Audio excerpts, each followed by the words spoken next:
आइए देखते हैं मध्य प्रदेश की दोपहर की बड़ी खबरें। 1 जून से बदल जाएंगे ये 5 नियम, जेब से लेकर आपके जीवन पर डालेंगे असर।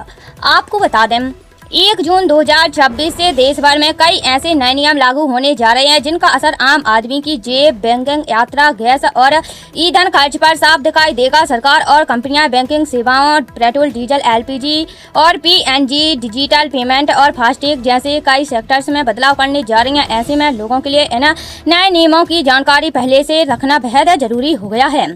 सबसे बड़ा असर ईंधन और गैस सेक्टर में देखने को मिल सकता है। पेट्रोल, डीजल और सीएनजी की बढ़ती कीमतों के बीच एलपीजी और पीएनजी कनेक्शन को लेकर नए नियम लागू होंगे। अब पीएनजी लेने पर लोगों को एलपीजी कनेक्शन सिलेंडर नहीं करना पड़ेगा। वहीं दूसरी ओर गैस की कीमत बढ़ सकती है। पहला है सोलर पैनल लगवाने वालों के लिए 1 जून से नया नियम लागू, सब्सिडी पर होगा असर। अगर आपके घर पर सोलर पैनल लगा है या फिर आप सोलर पैनल लगवाने की सोच रहे हैं तो 1 जून 2026 से नए नियम लागू होने वाले हैं, जिसके तहत अब सोलर पैनल के साथ उसमें इस्तेमाल होने वाली सोलर सेल भी सरकार की अप्रूव्ड लिस्ट से होनी जरूरी होगी। नए नियमों के कारण कुछ सोलर सिस्टम महंगे हो सकते हैं और सब्सिडी व नेट मीटरिंग के लिए ज़्यादा कंप्लायंस करना होगा। दूसरा है एलपीजी गैस सिलेंडर के दाम बढ़ सकते हैं। हर महीने की पहली तारीख को तेल कंपनियां एलपीजी गैस सिलेंडर के दाम अपडेट करती हैं। 1 मई 2026 को कमर्शियल एलपीजी सिलेंडर की कीमतों में एकमुश्त करीब 1000 रुपये की बढ़ोतरी कर दी थी। दिल्ली, मुंबई सहित देश के तमाम शहरों में कमर्शियल एलपीजी की कीमतें 3000 रुपये के भी पार पहुंच गई हैं। हालांकि घरेलू गैस सिलेंडर की कीमतों में अभी कोई बढ़ोतरी नहीं की गई है। 1 जून को तेल कंपनियां एलपीजी गैस सिलेंडर में दाम में बढ़ोतरी कर सकती हैं। तीसरा है 10 रुपये तक बढ़ सकते हैं पेट्रोल डीजल के दाम। सरकारी क्षेत्र की तेल कंपनियों का कहना है कि 15 मई से लेकर अब तक पेट्रोल डीजल की खुदरा कीमतों में 7 रुपये 50 पैसे प्रति लीटर तक की बढ़ोतरी के बावजूद उन्हें रोजाना 600 करोड़ रुपए का घाटा हो रहा है। ऐसे में कयास लगाए जा रहे हैं कि ऐसा घाटे को पूरा करने के लिए पेट्रोल डीजल की खुदरा कीमतों में अभी 9 से 10 रुपये तक का और इजाफा हो सकता है। 15 मई से पहले तक तेल कंपनियां यह कह रही थी कि कच्चे तेल की कीमत बढ़ने से उन्हें रोजाना 1000 करोड़ रुपए का घाटा हो रहा है। 1 जून को पेट्रोल डीजल के दाम भी बढ़ सकते हैं। चौथा है सीएनजी और पीएनजी के दाम 1 जून से बढ़ सकते हैं। मंगलवार को सीएनजी के दाम 2 रुपये प्रति किलोग्राम बढ़ा दिए गए हैं। पिछले 2 हफ्तों में यह चौथी वृद्धि है, जिससे अब तक कुल 6 रुपये प्रति किलो की बढ़ोतरी हो चुकी है। दिल्ली में सीएनजी की कीमत 81 रुपये 9 पैसे से बढ़कर 83 रुपये 9 पैसे प्रति किलो हो गई है और अब 1 जून को सीएनजी और पीएनजी के दाम बढ़ सकते हैं।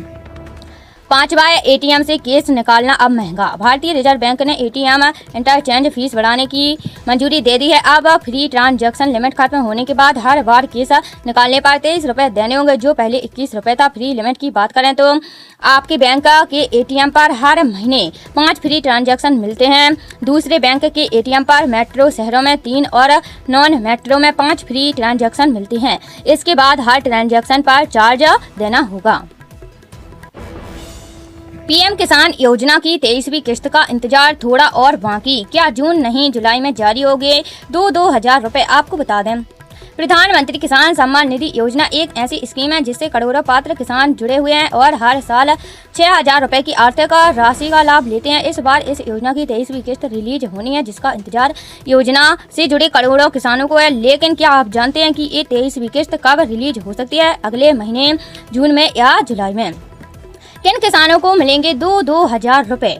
पीएम किसान योजना के तहत सिर्फ पात्र किसानों को ही किस्त का लाभ मिलता है। इसके साथ ही इन पात्र किसानों को कुछ काम भी करवाने जरूरी होते हैं। इससे पहला काम है EKYC का, जबकि दूसरा काम है भू सत्यापन का। इसी तरह किसानों को तीसरा काम आधार लिंकिंग का करवाना होता है। अगर आप ये काम नहीं करवाते हैं तो आप किस्त के लाभ से वंचित रह सकते हैं। कब जारी हो सकती है 23वीं किस्त? जून या जुलाई में। पीएम किसान योजना की लगभग हर किस्त 2-2000 रुपए की 4-4 महीने के अंतराल पर जारी होती है। इस तरह से 1 साल के भीतर कुल 6000 रुपए का लाभ लाभार्थियों को दिया जाता है, जैसे 22वीं किस्त बीते मार्च महीने में जारी हुई थी। इस हिसाब से 23वीं किस्त के 4 महीने का समय जून में पूरा हो रहा है। इसलिए माना जा रहा है कि जून के आखिर में या जुलाई की शुरुआत में 23वीं किस्त जारी हो सकती है। हालांकि अभी तारीख के लिए आधिकारिक जानकारी का इंतजार है। मध्य प्रदेश में किसानों को केंद्र और राज्य सरकार की योजना को मिलाकर कुल 12,000 रुपए की सालाना आर्थिक मदद मिलती है। केंद्र सरकार पीएम किसान योजना के तहत 6,000 रुपए देती है, जबकि मध्य प्रदेश सरकार अतिरिक्त 6,000 रुपए का योगदान करती है। इससे राज्य के किसानों को अपनी खेती से जुड़ी जरूरतों जैसे खाद, बीज और दूसरी जरूरी चीजों को पूरा करने में काफी मदद मिलती है। अभी तक मध्य प्रदेश के किसानों को मुख्यमंत्री किसान कल्याण योजना की 23वीं किस्त मिल चुकी है। अब किसान 15वीं किस्त का इंतजार कर रहे हैं। संभावना जताई जा रही है कि जून माह में दोनों किस्त जारी हो सकती हैं। दोनों किस्त एक साथ जारी होती हैं तो किसानों को 4,000 रुपए मिल सकते हैं।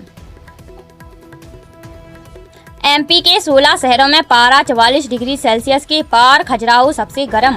आपको बता दें, एमपी में नौतपा की शुरुआती 2 दिन आंधी बारिश का दौरा। वहीं 28 मई से लगातार 3 दिन तक प्रदेश के अधिकांश हिस्सों में पानी गिरने का अलर्ट है। मौसम केंद्र भोपाल की माने तो यह प्री मानसून की दस्तक है। 10 से 16 जून के बाद प्रदेश में मानसून एंट्री कर सकता है। बुधवार को निवाड़ी, टीकमगढ़, छतरपुर, पन्ना, सतना और रीवा में तीव्र लू का रेड अलर्ट है। टीकमगढ़ में रात में पारा बढ़ा हुआ रहेगा। वहीं ग्वालियर, जबलपुर में तीव्र लू का अलर्ट जारी किया गया। भोपाल में भी लू चल सकती है।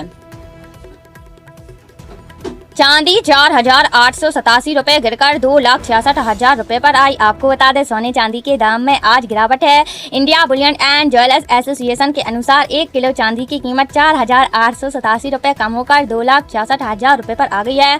10 ग्राम 24 कैरेट सोने के दाम 1,246 रुपए गिरकर 1,58,000 रुपए हो गया है।